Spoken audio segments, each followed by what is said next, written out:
Buenos días, vamos a estudiar el capítulo 4 de Hilchot Avodat Kochavim, las leyes de idolatría, y este capítulo requiere una pequeña introducción, porque habla de un precepto en la Torá que se llama el Ir Hanidachat. Vamos a leer el texto de la Torá que habla de esta ley. Dice, si en esto es en el libro de Varim, el último libro de la Torá, el capítulo 13, versículo 13 en adelante. Dice, si en una de tus ciudades que el Eterno te haya otorgado para evitar allí, escuchas que dicen, surgieron hombres inicuos de tu seno y han hecho extraviar a los habitantes de su ciudad diciendo, vayamos y sirvamos a dioses ajenos, a los que ustedes no han conocido. Indagarás, investigarás e inquirirás muy bien, y si he aquí que es verdad, cierto es el asunto, se ha realizado esta abominación en medio de ti, entonces, dice la Torá, abatirás completamente a los habitantes de esa ciudad por la espada y la destruirás y a todo lo que esté en ella y a sus animales por la espada. Y todo su botín lo reunirás en medio de su plaza y quemarás con fuego a la ciudad y a su botín completamente en aras del Eterno tu Dios. Ella se convertirá en un montón eterno, no será reconstruida. Y a tu mano no se adherirá ninguna cosa de la propiedad vedada, a fin de que el Eterno se vuelva del furor de su ira, y él te concederá misericordia y será compasivo contigo y te incrementará como juró a tus ancestros. Si es que escuchas la voz del Eterno tu Dios para guardar todos sus mandamientos, que yo los ordeno hoy a fin de hacer lo recto a los ojos del Eterno tu Dios. Ok, leímos textualmente lo que dice la Torá. Habla de una ciudad, de que se convirtió en una ciudad idólatra. Habían personas que hicieron campaña, empezaron a educar sobre la idolatría, y poco a poco se fue toda la ciudad a ese camino. Entonces, la Torá dice, es una ley muy fuerte, muy estricta, difícil para nosotros entender eso, pero eso es una ley de la Torá que se llama Ir Hanidachat, una ciudad que ha sido completamente eh, convertida en idólatra, y la ley de cómo hay que actuar en ese caso. Debo resaltar la idea de que aunque en la Torá salen castigos para distintos pecados, sobre todo estamos viendo que el tema de idolatría es algo sumamente fuerte, los castigos que de la Torá. En ningún momento se vio en la historia que se aplicaban estos castigos así libremente. Había que tener una autoridad, un bedín, hay advertencia. Es muy difícil realmente llegar de ejecutar alguno de estos castigos. Sin embargo, el solo hecho que la Torá nos habla de qué tan grave es y cuál debería ser el castigo, podemos entender la gravedad del asunto. Entonces, en Halajá, en el Perek Revi'i, habla de esta ley, porque estas son las leyes de Avodat Kochavim, y esta es una ley de la Torá que habla expresamente de una ciudad que adoptó prácticas idólatras. Halajá Aleph dice, Madijei ir mi Israel hare heilo niskalin, aquellos que se desvían a los habitantes de una ciudad judía son ejecutados por lapidación, aunque ellos mismos no hayan servido a una idolatría, pero ellos promovieron la idolatría, sino únicamente hayan incitado a los habitantes de su ciudad hasta que los sirvieron. Entonces estas personas reciben lapidación. Los habitantes de la ciudad que fue desviada, Ir Hanidahat, es una ciudad desviada, son ejecutados por decapitación si sirvieron a una idolatría o la aceptaron como Dios. ¿Cuál es la fuente que sirve como advertencia contra incitar en favor de una idolatría? Está escrito que el nombre de otro Dios no sea oído por tu boca. Halajá 2. Una ciudad no es condenada como Ir Hanidahat hasta quienes la desviaron sean entre sus propios habitantes y miembros de esa tribu. En otras palabras, aquí estamos viendo que siempre hay detalles de cómo uno puede llegar a ese castigo. Por ejemplo, aquí hay uno. Una de las leyes es que las personas que incitaron a la idolatría tienen que ser miembros de esa ciudad y de esa tribu. Como está dicho en la Torá, dice, han salido hombres perversos de en medio de ti y han desviado a los habitantes de su ciudad. Y dice que de en medio de ti.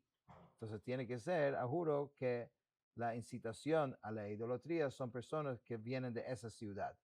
Tampoco se condena una ciudad como Ir Hanidahat hasta que 2 o más personas desvíen a sus habitantes, como está dicho, han salido hombres perversos y han desviado a los habitantes de su ciudad En otras palabras, si fuera una sola persona que hizo la campaña y no más de uno, entonces tampoco recibe esa calificación de Ir Hanidahat.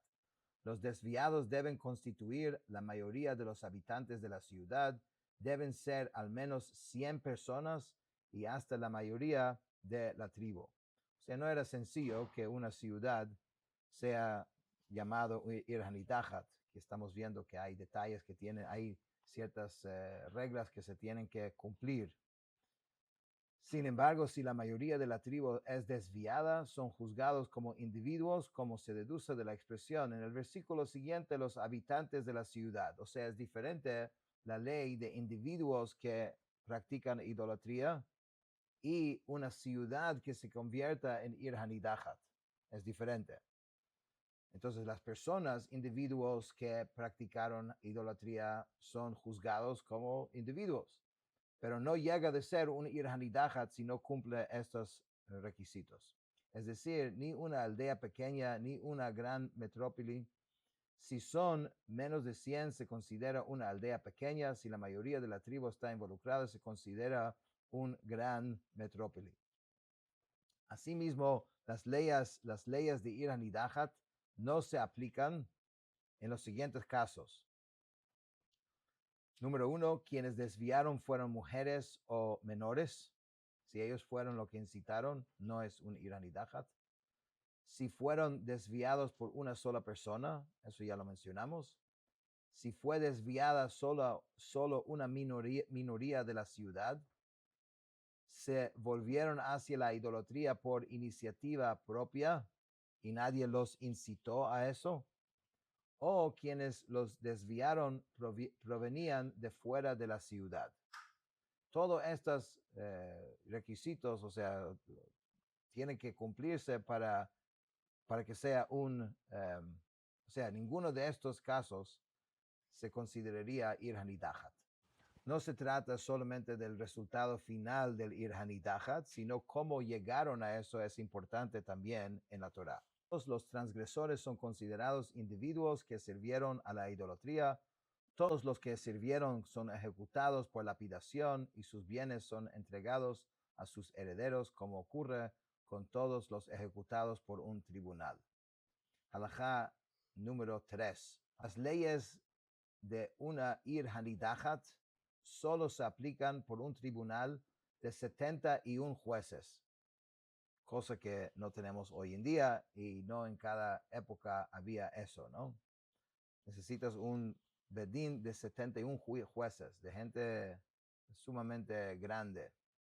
Como está dicho, y sacarás al hombre o a la mujer que hizo esa cosa malvada a tus puertas. Esto puede interpretarse de la siguiente manera. Los individuos son ejecutados por los tribunales que se encuentran en las puertas de cada ciudad. Una multitud solo es ejecutada por el gran tribunal. ¿Ok? Entonces, cuando se trata de una cosa más sencillo, más cotidiano, entonces ahí sí puede ser juzgado por cada tribunal de cada ciudad, pero cuando se trata de algo así, tiene que ser a juro por el gran tribunal de 71 jueces. Halajá 4. Ninguna de las ciudades de refugio puede jamás ser condenada como Ir Hanidahat. Recuerda que en Israel habían ciertas ciudades que se llamaban Ir Miklat, Arei Miklat, las ciudades de refugio. Eso era si alguien mató a otra persona sin querer, tenía que correr hasta esa ciudad y tenía que quedar ahí hasta que muera el Kohen Gadol. Estos se llaman Arei Miklat. Ninguna de esas ciudades de refugios pueden convertirse en un Ir Hanidahat, como está dicho, una de tus ciudades, pero no de estas ciudades que son de refugio. Asimismo, Jerusalén, nunca puede ser condenada como Ir Hanidahat, porque no fue dividida entre las tribus.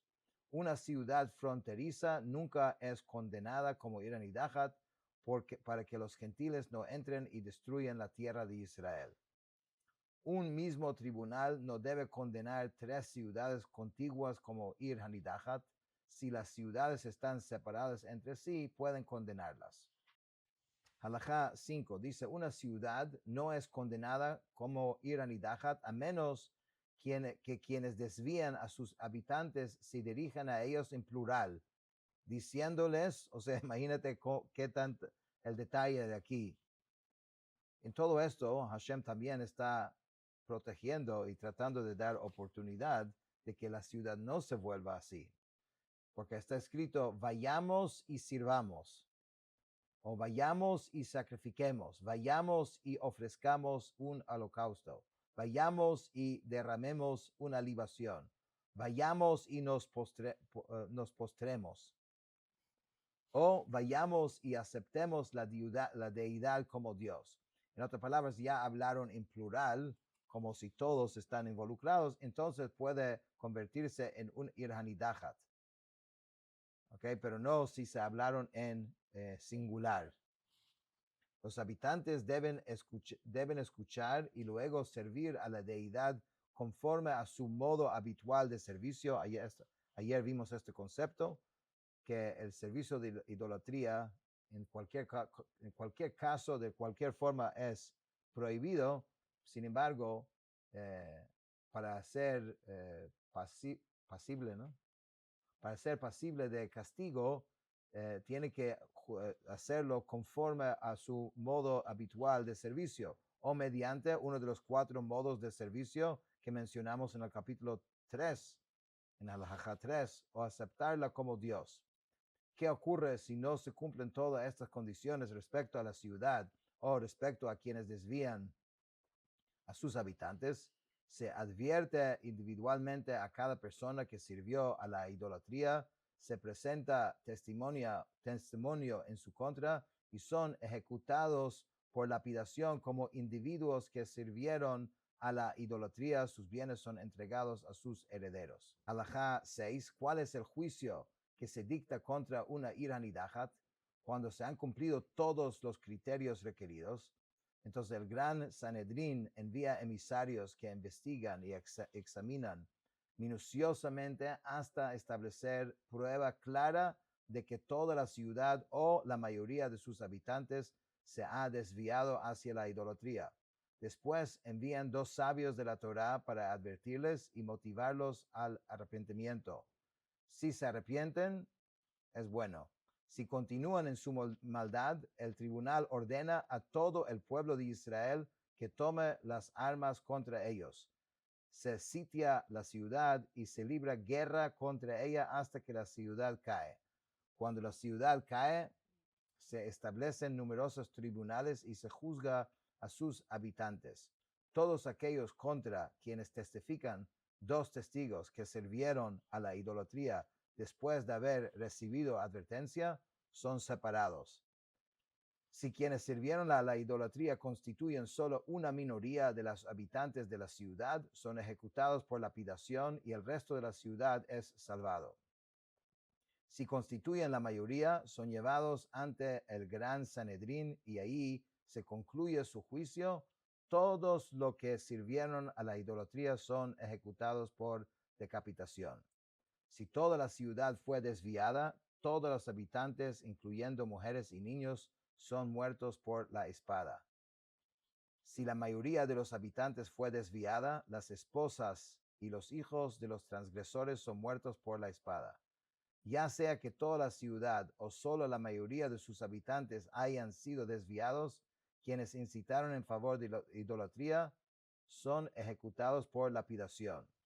Toda la propiedad que se encuentra en ella es reunida en su plaza principal. Si no tiene plaza principal, se le hace una plaza, y si su plaza principal está fuera de sus límites, se extiende su muralla hasta que la plaza queda dentro de sus confines, como está dicho, reúne todos sus bienes en medio de su plaza principal. Todos los animales vivos que se encuentren dentro son muertos, todos sus bienes y la ciudad entera son quemados con fuego. Quemarlos constituye el cumplimiento de un mandamiento positivo, como dice el versículo, y quemarás la ciudad y todos sus bienes completamente. Eso es una ley bien fuerte y difícil para nosotros comprender, pero vale destacar que está escrito expresamente en la Torá, como acabamos de leer aquí. Alajá 7, la propiedad de los hombres justos, es decir, del resto de la ciudad, de los habitantes de la ciudad que no fueron desviados junto con la mayoría, que se encuentre dentro de la ciudad, debe ser quemada junto con todos sus bienes, junto con los bienes de la ciudad, ¿no? Puesto que residen ahí, sus bienes son destruidos. Quien deriva incluso el más mínimo beneficio de los bienes de la ciudad recibe una sola medida de azotes, como está dicho, que nada de lo condenado permanezca en tu mano. Alajá 8, las siguientes reglas se aplican cuando los testigos que declararon contra una iranidahat fueron descalificados como testigos zomemim. ¿Qué es testigos zomemim? Testigos zomemim significa... es muy particular.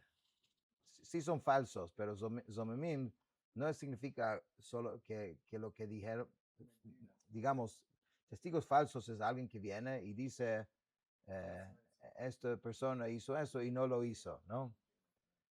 Eidim zomemim significa, okay, que las personas vienen y dicen algún testimonio contra alguien, y vienen otros y dicen, ¿cómo tú puedes decir ese testimonio si tú estuviste conmigo o con nosotros en otro lugar? Entonces no están diciendo que a juro saben de lo que es verdad, están diciendo que tú no puedes ser testigo, porque tú estuviste conmigo en otro lugar y tú no puedes estar diciendo la verdad. ¿Entiendes? Eso se llama Eidim Zomemim. Entonces la Torah dice que cuando alguien hace eso, entonces lo que él quería, la ley que hubiese aplicado a esa persona, la hacen a él. Esa es la ley. Lo que tú querías, de alguna forma, al decir ese testimonio, que le pase al otro, ahora te va a pasar a ti. Eso se llama Eidim Zomemim. Entonces, las siguientes reglas se aplican cuando los testigos que declararon contra Iranidahat fueron descalificados como testigos Zomemim. Quien toma posesión de cualquier bien es considerado como lo ha adquirido y puede beneficiarse de él, ya que el testimonio incriminatorio y por lo tanto el juicio basado en él ha sido anulado. ¿Por qué lo adquieren? Porque cada uno de los habitantes de la ciudad renunció a la propiedad de sus bienes después de que se dictó el juicio. Una iranidahat nunca puede ser reconstruida y quien la reconstruye es castigado con azotes. Como está dicho, no será reconstruida jamás. Está permitido utilizarlo como jardines y huertos. Jamás será reconstruida. Implica únicamente que no debe ser reconstruida como ciudad, como era anteriormente. Alajá 9. Las siguientes leyes se aplican a una caravana que viaja de un lugar a otro, pasa por una Ir Hanidahat y es desviado con ella, o sea, no son de esta ciudad, pasaron por allá. Si permanecieron en la ciudad 30 días, son ejecutados por decapitación y sus bienes son destruidos. Si estuvieron allí por un periodo menor, son ejecutados por lapidación, pero sus bienes son entregados a sus herederos. Halajá 10. La propiedad perteneciente a personas de otras ciudades que se encuentre dentro de una Ir Hanidahat no es quemada, sino es devuelta a sus dueños. Esto se aplica incluso cuando los habitantes de la Ir Hanidahat habían asumido la responsabilidad por ella, como está dicho, sus bienes, es decir, sus bienes y no los bienes de otros. Las siguientes reglas se aplican a la propiedad de los malvados, es decir, de aquellos que fueron desviados hacia la idolatría que se encontraba en otras ciudades. Si esa propiedad fue reunida junto con la propiedad de la Ir Hanidahat, es quemada junto con ella. Si no fue reunida, no es destruida, sino entregada a los herederos. Halajá 11. Si un animal que pertenece parcialmente a un habitante de una Ir Hanidahat y parcialmente a una persona que vive en otras ciudades, son socios, encuentra dentro del Ir Hanidahat, debe ser destruido. En cambio, una hogaza de pan que pertenece a tales socios está permitida porque puede dividirse. Entonces, que el otro agarre su parte y que sea quemado, esto, pero eso es un animal que vas a hacer. Halajá 12. Está prohibido beneficiarse de un animal que pertenece a un habitante de una Ir Hanidahat y que fue degollado, del mismo modo que está prohibido beneficiarse de un buey que fue condenado a ser apedreado y fue degollado. Está permitido beneficiarse del cabello tanto de los hombres como de las mujeres de una ciudad condenada. Sin embargo, una peluca es considerada parte de sus bienes y por lo tanto está prohibida. Halajá 13, creo que es halajá 13, los productos que están aún conectados a su fuente de sustento están permitidos, como está dicho, reúne todos sus bienes y quema. Esto incluye únicamente aquellos objetos que solo necesitan ser reunidos y quemados, excluyendo así los productos que todavía están conectados a su fuente de sustento, los cuales tendrían que ser cortados y reunidos para poder ser quemados. El mismo principio se aplica al cabello de los habitantes. Con mayor razón, los árboles mismos están permitidos y son heredados por los herederos. Las siguientes reglas se aplican a los bienes consagrados que se encuentran en ella. Los animales que fueron consagrados para ser ofrecidos sobre el altar deben morir, porque está escrito: el sacrificio de los malvados es abominación. La propiedad consagrada para el servicio del templo debe ser redimida y luego quemada, como se deduce la expresión, sus bienes, es decir, sus bienes y no aquellos que están consagrados. Halajá 14. Las siguientes reglas se aplican a los primogénitos animales y a los diezmos del ganado que se encuentran dentro del Ir Hanidahat. Los que están sin defecto son considerados como animales consagrados para ser ofrecidos sobre el altar y deben morir. Los que tienen defecto son considerados como sus animales y son muertos junto con ellos. Las siguientes reglas se aplican a la terumá que se encuentra dentro de la ciudad. ¿Qué es terumá? Terumá es la comida de los kohanim que se da a los kohanim, a los sacerdotes. Ya que fue entregado a un sacerdote, debes dejarse que se deteriore porque se considera su propiedad privada.